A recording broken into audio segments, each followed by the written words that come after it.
गुरुवार को प्रधानमंत्री नरेंद्र मोदी की मौजूदगी में भाजपा की केंद्रीय चुनाव समिति की मैराथन बैठक हुई। बैठक में असम और पश्चिम बंगाल के उम्मीदवारों के नाम तय करने को लेकर मंथन हुआ। असम और पश्चिम बंगाल में पहले 2 चरणों में जिन विधानसभा क्षेत्रों में मतदान होने हैं उन सीटों पर उम्मीदवारों के नामों को लेकर इस बैठक में चर्चा की गई।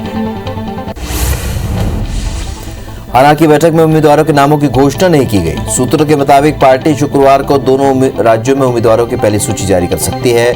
पश्चिम बंगाल के अध्यक्ष दिलीप घोष ने बताया कि बैठक में पहले 2 चरणों में जिन सीटों पर मतदान होने हैं उन सीटों पर उम्मीदवारों के नामों पर चर्चा हुई। उन्होंने कहा कि नामों को अंतिम रूप देकर जल्द ही इसकी घोषणा की जाएगी। केंद्रीय मंत्री रमेश पोखरियाल निशंक ने गुरुवार को साल 2021 के QS रैंकिंग में शीर्ष 100 संस्थानों की सूची में स्थान बनाने वाले 12 भारतीय संस्थानों को बधाई दी। 12 भारतीय संस्थानों में IIT Bombay, IIT Delhi, IIT Madras, IIT Kharagpur, IISc Bengaluru, IIM Guwahati, IIM Ahmedabad, JNU अन्ना विश्वविद्यालय, DU और OP जिंदल विश्वविद्यालय शामिल हैं।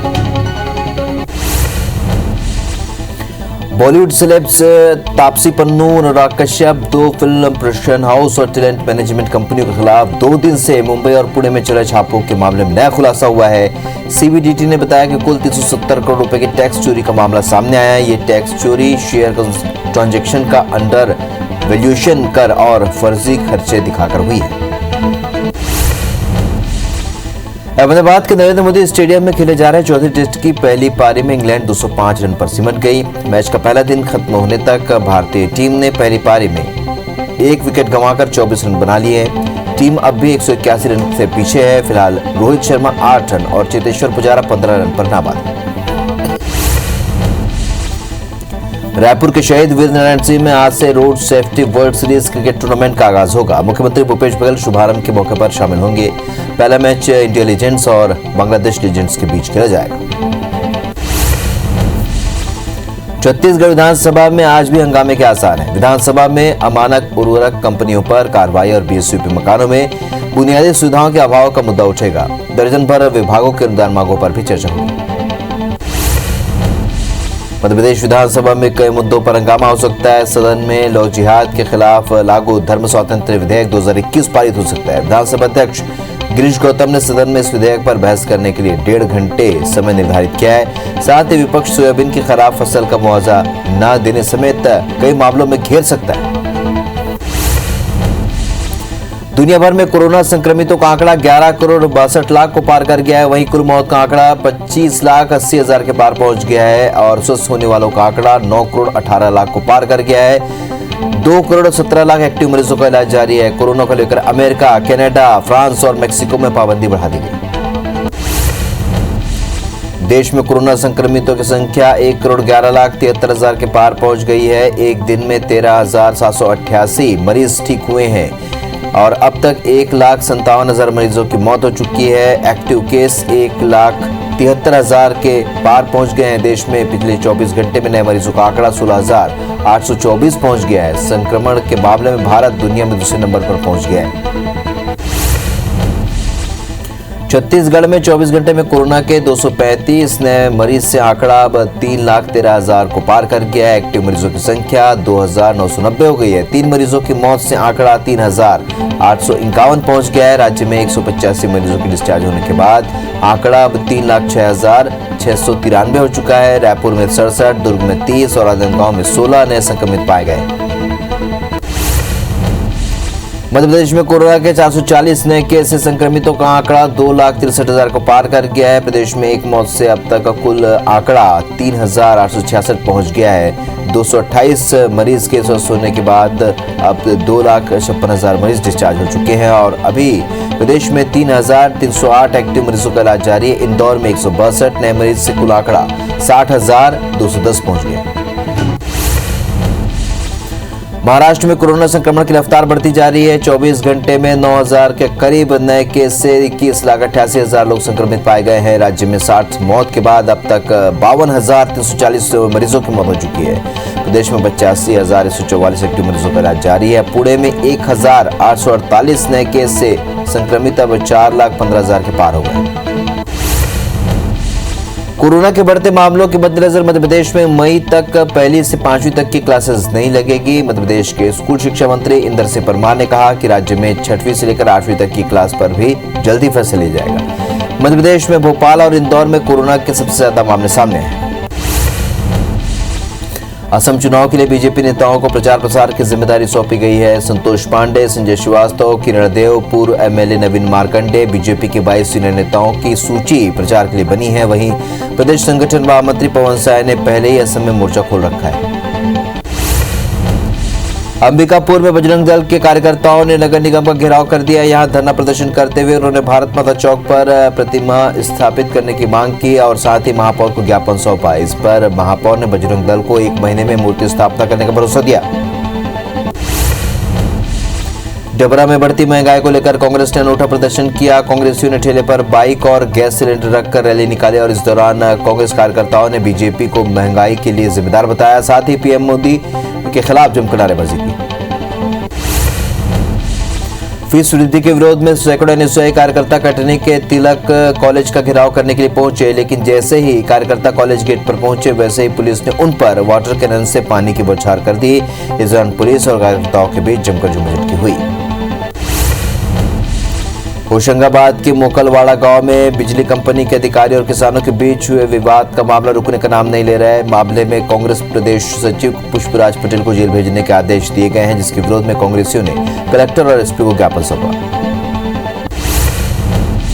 रीवा में कांग्रेस ने महंगाई के विरोध में केंद्र और शिवराज सरकार के खिलाफ प्रदर्शन किया, जिसके बाद कांग्रेसी कमिश्नर कार्यालय पहुंचे और बढ़ती महंगाई को कम कराए जाने की मांग को लेकर राष्ट्रपति के नाम ज्ञापन सौंपा।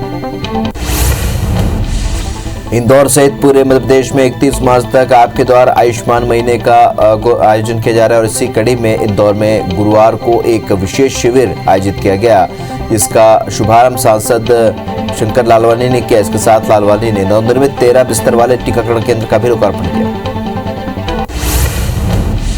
रायगढ़, अंबिकापुर और महासमुंद मार्गों पर पैसेंजर ट्रेनों के संचालन और स्पेशल ट्रेन से ज्यादा किराए और अन्य मुद्दों को लेकर बिलासपुर हाईकोर्ट में सुनवाई हुई, जिसमें हाईकोर्ट के खंडपीठ ने कई मुद्दों को लेकर रेलवे से जवाब मांगा है। अब इस मामले की अगली सुनवाई 2 हफ्ते बाद होगी। बिना अनुमति के लिए अवैधानिक निर्माण करने पर बिलासपुर हाईकोर्ट ने प्रतिवादियों और नगर निगम रायपुर को नोटिस देकर 2 हफ्ते में जवाब मांगा है। इस मामले में स्थानीय पत्रकार राहुल गोस्वामी ने जनहित याचिका दायर की थी। प्रकरण पर चीफ जस्टिस की डिवीजन बेंच में सुनवाई हुई। जशपुर सरहुल सरना महोत्सव समिति की जनहित याचिका पर बिलासपुर हाईकोर्ट में सुनवाई हुई, जिसमें हाईकोर्ट ने केंद्र सरकार को पक्षकार बनाने का निर्देश देते हुए राज्य शासन को जवाब देने के लिए 2 हफ्ते का समय दिया है। मामले में अगली सुनवाई 2 हफ्ते बाद होगी। अधिवक्ता मलय जैन की ओर से दायर की गई जनहित याचिका पर बिलासपुर हाईकोर्ट में सुनवाई हुई। हाईकोर्ट ने राज्य औद्योगिक न्यायालय के अध्यक्ष की नियुक्ति के संबंध में सुनवाई की और राज्य शासन ने जवाब देने के लिए 2 हफ्ते का समय मांगा है। बता दें कि याचिकाकर्ता ने अध्यक्ष की नियुक्ति के लिए न्यायालय से सलाह लेने का हवाला दिया था। दंतेवाड़ा के पहुरनार में प्रेशर आईडी ब्लास्ट होने से एक जवान शहीद हो गया। शहीद जवान का नाम लक्ष्मीनाथ द्विवेदी है, जो पुल निर्माण सुरक्षा में लगे थे और घटना की पुष्टि एसपी अभिषेक पल्लव ने की।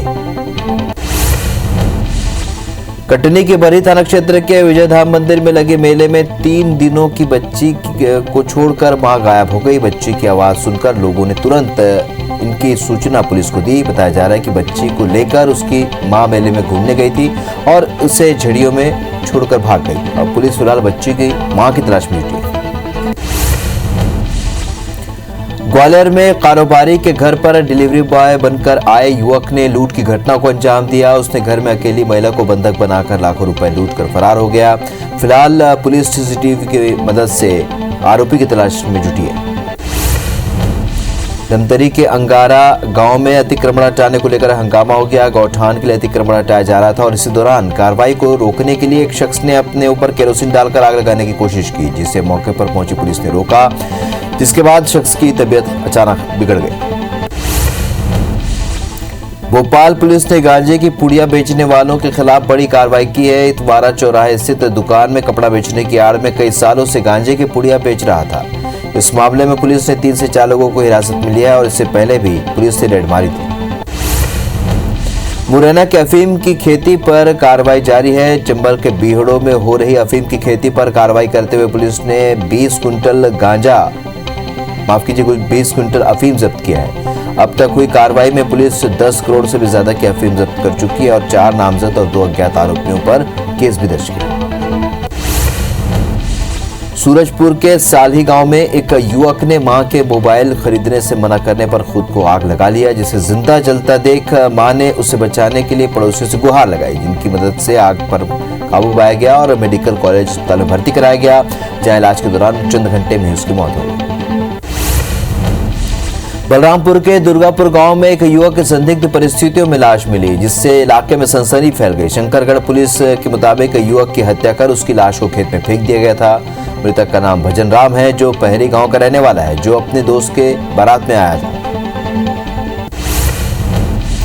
पत्थर गांव में 3 दिन पहले झंडा घाट में दफन किए गए अज्ञात युवती की पहचान के लिए शव को कब्र से निकाला गया है, जिसकी पहचान धरमजयगढ़ के लक्ष्मीपुर में रहने वाली मनीषा तिर्की के रूप में हुई, जो 5 दिन से लापता थी। शव को देखकर युवती के परिजन ने इसकी पुष्टि की। ग्वालियर के बेलगाड़ा गांव में हुए डबल मर्डर मामले में पुलिस ने 4 आरोपियों को गिरफ्तार कर लिया है। बता दें कि बेलगाड़ा गांव में 11 अप्रैल 2020 को विनोद राउत के पिता गिरवर सिंह और उनके भाई अमर सिंह का गांव में ही रहने वाले 7 लोगों ने मिलकर हत्या कर दी थी, जिसमें से 3 की गिरफ्तारी हो चुकी है।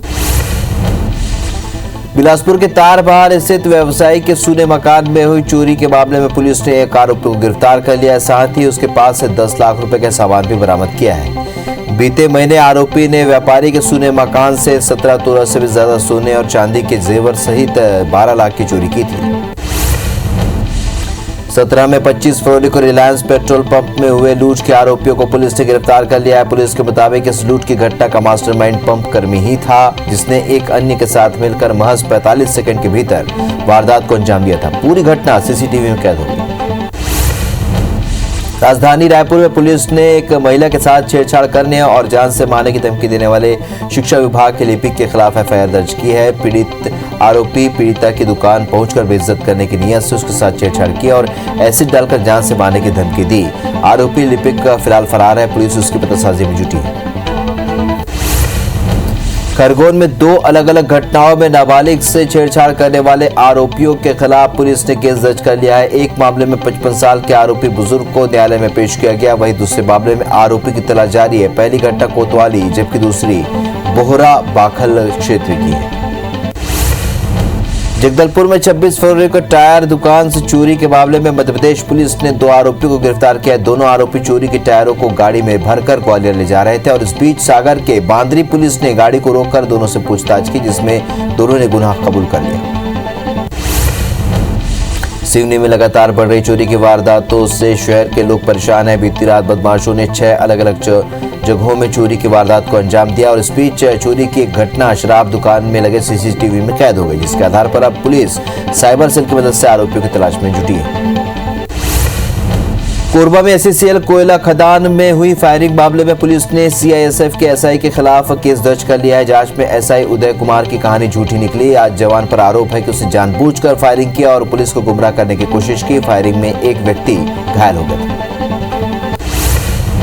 हट्टा वन परिक्षेत्र के रजपुरा जंगलों में पिछले कई दिनों से बड़े पैमाने पर अवैध कटाई का खेल चल रहा है। माफिया रोज जंगलों का सफाया करने में जुटे हुए हैं। हाल ही में रजपुरा वन बीट में जंगलों की कटाई का मामला सामने आया था, जहां माफिया द्वारा धड़ल्ले से पेड़ों की कटाई की जा रही है। उज्जैन महाकाल मंदिर में शिवरात्रि के दूसरे दिन बाबा महाकाल के शेषनाग का श्रृंगार किया गया, जिसमें कटरा, मेखला, दुपट्टा, मुकुट, मुंडमाल और छत्र बाबा को अर्पित किए गए। दरअसल भोले बाबा के दरबार में शिव नवरात्रि महोत्सव का आयोजन किया जा रहा है, जिसमें दूल्हा बने राजाधिराज बाबा महाकाल का रोजाना नया मनमोहक श्रृंगार किया जाएगा।